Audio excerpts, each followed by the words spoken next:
ก็คือว่าพี่น้องเนาะนี่คือถามความรู้สึกของทางน้องตุ๊กเพิ่นน้องตุ๊กไอซีบ่เว้าอย่างไรเนาะเจ้าเห็นเหตุการณ์มันเป็นในนี่เจ้าคิดในใดเนาะในเมื่อเจ้าเป็นคนกลางแบบนี้อะฮะ คือเรื่องดินเรื่องร้อนและ คือเรื่องดินเรื่องร้อนน้ำอุกใจอยู่บ่ ทุกใจ ใจพี่น้องเนาะอุกใจน้ำพร้อมทางนี้กับผัวเนาะทางนั้นกับเอื้อยนั่นกับพ่อกับแม่อันนี้แหละพี่น้องจังว่ามันเว่าอย่างได้บ่หลาย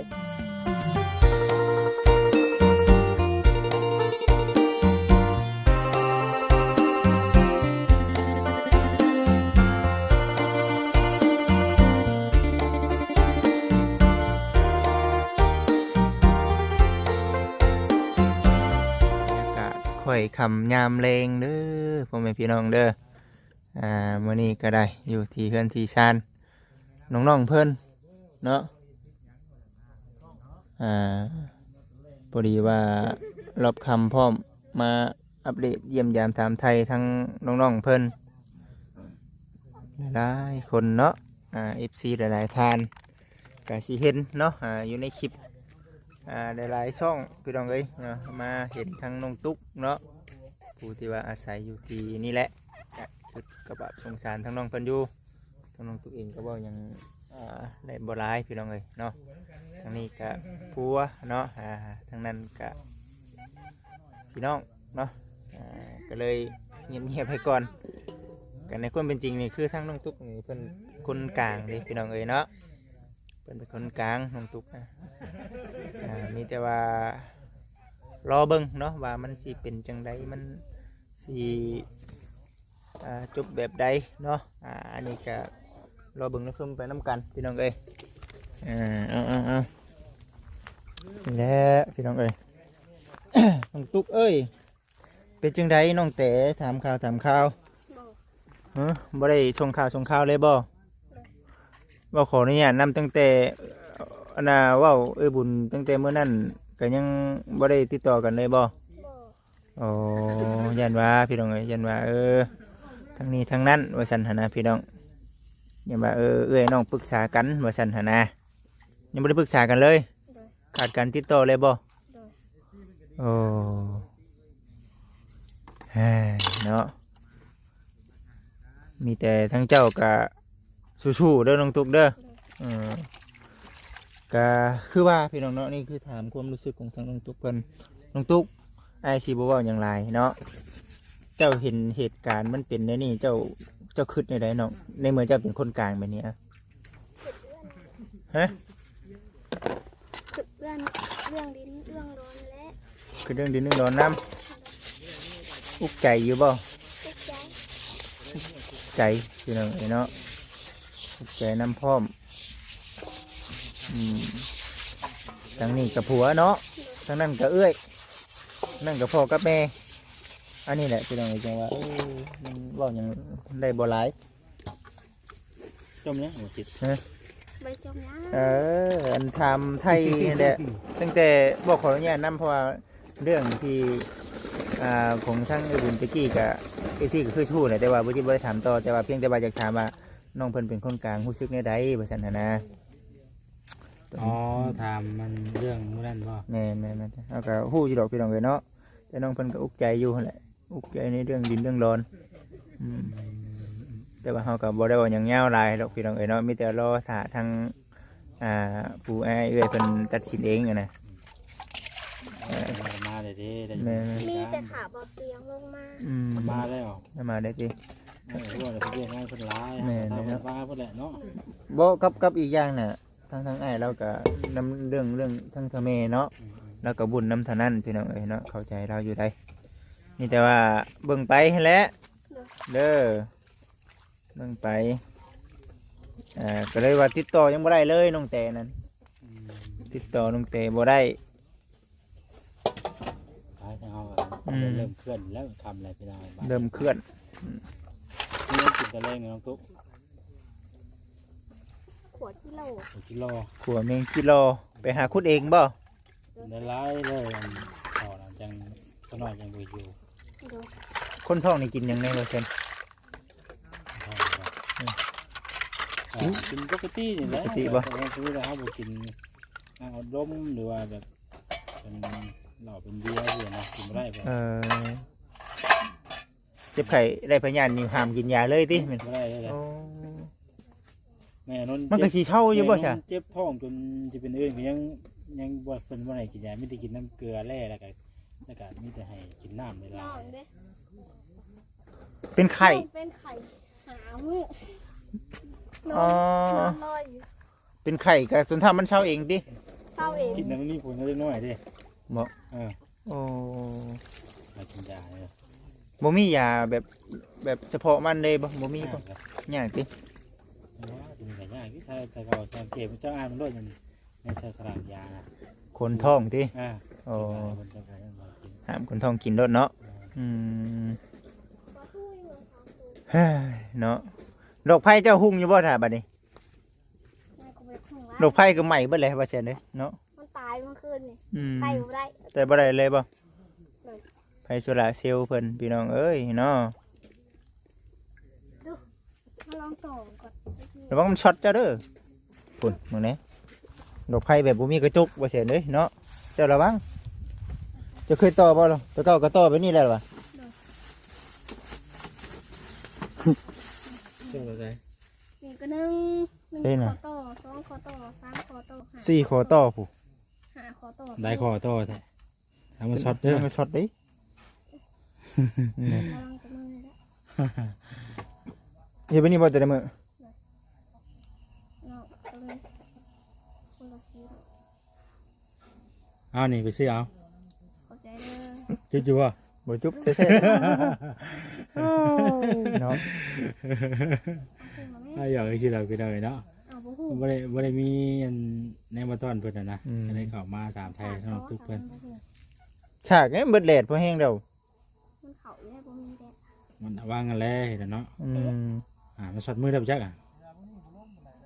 อืม โอ้แล้ว บ่หุง มัน ครับ คำยังพอเวลาเพิ่นเด้ ยังหมดเวลาบ่ อ่า ต่อเดียวได้บ่เสียนเด้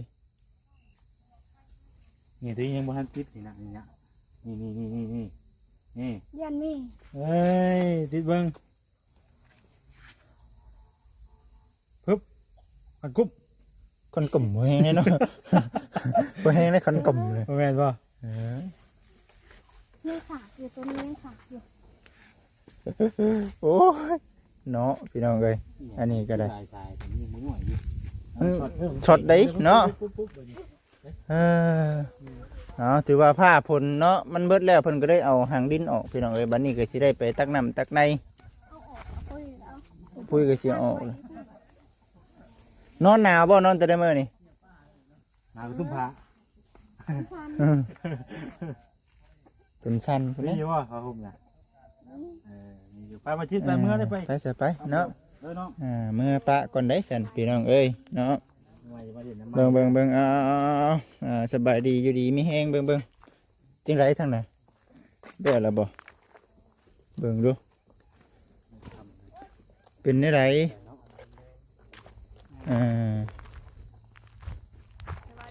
สบายดีเนาะเบิดแล้วบ่พัก เนี่ยจักข่อยบ่กล้าย่างไปกายยันเหยียบอันคุมพักแล้ว เหยียบแล้วเจ้า อยู่แต่หมองเก่าอยู่แต่หมองเก่าแล้ว น้องหมวยเนาะน้องหมวย งานเดี๋ยวหากันนึ่งข้าวแล้วบ่นี่ แล้วเฮ็ดมือได้กินแล้วพี่น้อง เฮ็ดกินถ่าผัวเนาะตัวนี้ก็ได้ เที่ยงสูตรใหม่เนี่ยน่ะ มียังอยู่ เที่ยนนกเที่ยนนกอย่างเงี้ยแหละเอามาใส่ลงไปแล้วก็ เนี่ยจุไผได้ก็จุเลย แดง อืม หนาวเลยเนาะเมื่อคืนเนาะ หนาวบ่อืม พอดีบ่อ๋ออย่าถามเฮา นักกันดีว่าดิ พี่น้องเอ้ย เอาไปจังหน่อยครับได้นอนไปกินเนาะ มาอยู่ได้เอาเลยบ่เซน งาน อันนี้เสร็จเด้อืมแม่น วันนี้ก็สมอยวันนี้สิมาหาได้กัน บ่มีเนาะ ว้ามีการที่รถอีกได้ เออ เมื่อวานนี่ โอ้นี่ เงาบ่มันนี่ วานนี่ก็บ่คำมารอบค่ำนี่แหละเมื่อวานนี่ก็เลย รอบค่ำ เนาะแม่นน้องตุ๊กเพิ่นโทรมามีของต้อนว่าซั่นก็เลยแล่นตาสีกตะลานมาอ่า มาแล้วเอาหน้ำไม้ว่าซั่นแล้วก็เมื่อแล้วก็แกงด้วยเด้น้องตุ๊กเอ้ยโอ้คักเป็นหยังว่าซั่นหืม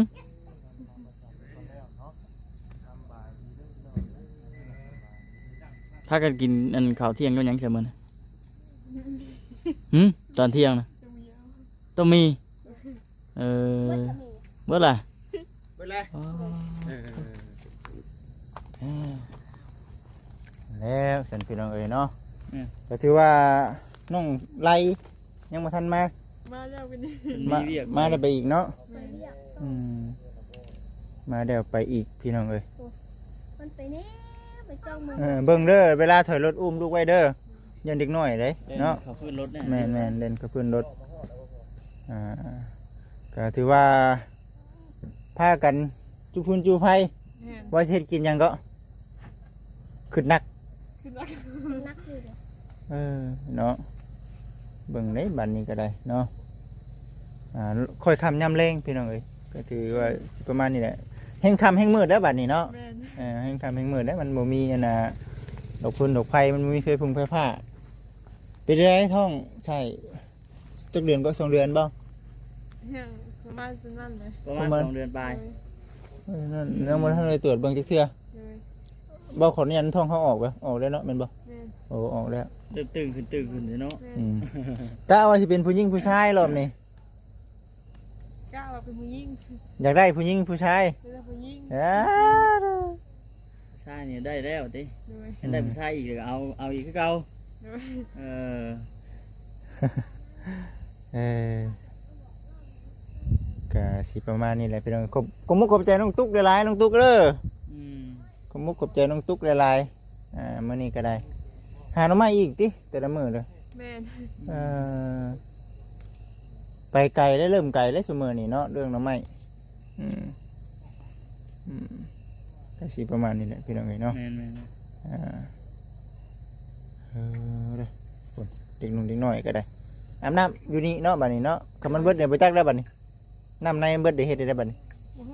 บ่ฮู้ว่าเออ ๆเฮือนเจ้าได้ฉัน มีใดอยู่ มีใดอยู่ติ แต่มันก็ไกลแม่นบ่ ไกล ไกลได้พี่น้องเอ้ยทำมาอยู่นี่ มีใดแค่อยู่เฮามาเอาใส่ไถมือเป่งเอารถ อืม ปาดตาดรถ เอา รอบคำนะพี่น้องรอบคำ รบคำจังว่าได้ค่อยฮะมันมีหยังก็เออซาค่อยล่างนะค่อยบ่ได้เอาแพ้เช็ด อะไรอยู่จ้ะ ฮะจักแล้วข่อยก็บ่เคย เอ้าจะไทยไว้ได้จ้ะ ค่อยฉีดน้ำแล้วค่อยฉีดได้นี่ค่อยฉีดแล้วค่อยก็ฉีดน้ำมันเห็นมันนั่นน่ะเจ้าก็เช็ดแล้วสิเป็นหยังเออดอกคำพี่น้องเด้อเนาะก็สิประมาณนี้แหละอันนี้ก็เป็นกระต๊อบเนาะบนของทางน้องเพิ่น ลื่นว่า พักผ่อนเนาะถือว่าเป็น ตู้มันบ่ไหลอีนะ แล้วมันตู้มันบ่ไหลตัวสิขาด บุจิเจ้าว่าสิคือเจ้าไปจักบัดนี้กะ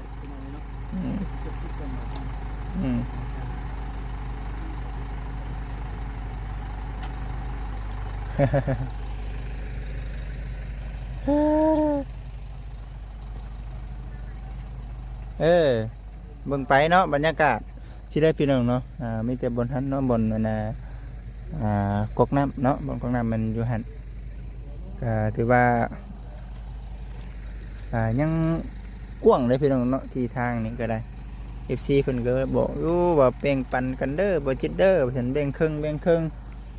สิครึ่งทางยาวดิสิครึ่งทางนี้เนาะพี่น้องเนาะครึ่งทางนี้ก็ค่านี้แหละบ่จิตว่าเนาะครึ่งทางนี้ก็ครึ่งประมาณนี้เนาะต้นไม้ต้นตอกนี่ก็จังว่ากันนี่เสื้อตัวนี้ก็ได้ มีแต่ว่าอยู่ดีมีแฮงเอาลืมได้นี่น้องตุ๊กเอ้ยลืมหน่อไม้ได้นี่เออ พ่อแกงที่สองคน พ่อแกงขอบมุกขอบใจโอ้ยเราจะเป็นวาซาบิเอา แม่นแล้ว หน่อไม้โอ้แซ่บไปดี เรา ทำไมไล่วะ บ่เรามื้อนั่นดิ เราไม่ไหลเลย นี่หน่อไม้ไล่บ่ โอเคแล้ว หน่อไม้ไล่เจ้าหรือว่าเจ้าไล่นั่นไล่หน่อไม้ เอาไหลหน่อไม้ คือแน่ครับไปแน่ แต่ละไม้ไล่พวกเฮงเนาะ แม่น ซื้อไม่ว่าหน่อไม้ไหล ให้ไก่บนนี้บนนอนบ่ อันนี้ว่ามันบุขี่ทั้งหัวก็บุเนาะ นอนเทิงผู้ นี่อ่ะ โด มันซับน้องกูนะบุกล้าจับมัน บ่นอนหันบ่ไก่ก็ได้ น้ำขึ้นกับบ่ได้เอามาเฮ็ด เด็กหู นอนบ่อย่างด้วย โอ้บ่ธรรมดาเด้อนี่เนาะธรรมดาคือกันเด้อ พี่น้องเออ เพราะว่าทั้งน้องตุ๊กคนกับบ่หนาวบ่น้องนอนกับทำคืน โอ้ยก้อนสั่น ตุกชั้นอยู่ สัน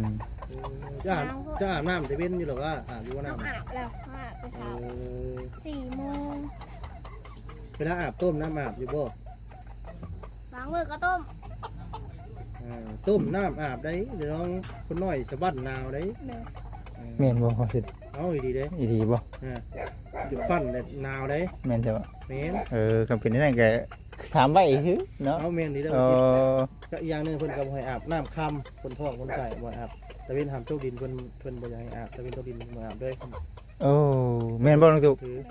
หวายถาม เพิ่นให้อาบแต่3 โมง 4 โมง ถ้าว่าอากาศเป็นน้ำร้อนอาบก็ได้อยู่อุ่นๆนิดนึงนะ โอ้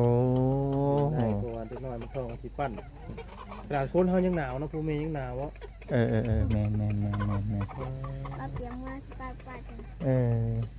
ไปฉันพี่น้องเอ้ยเนาะว่าร่วมกันเด้อบ่สวัสดีเด้อเด้อคุยกันกับทั้งน้องตุ๊กเพิ่นนี่แหละมื้อนี้ได้ของฝากของต้อนมื้อน่ะทั้งบ่จิตเองสิไปเอาเครื่องฝากของต้อนของทั้งน้องตุ๊กเด้อพี่น้องเนาะสิแม่นอีหยังน้ำแน่ก็จังว่ากันหักจากที่แน่ๆนี่สิเป็นเครื่องปลูกเครื่องพังเนาะปลูกอยู่ไสนั่นก็รอติดตามไปชมเบิ่งไปนํกันเนาะพี่น้องเอ้ยนี่เด้ก้อยคำยามแดงอยู่ที่ป่าอ้อยเนาะก็สิ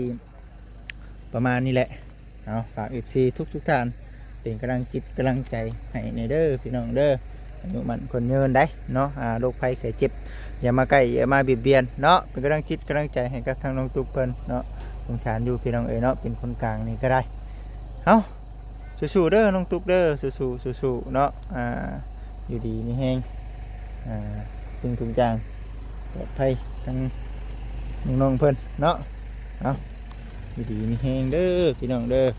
สบายดี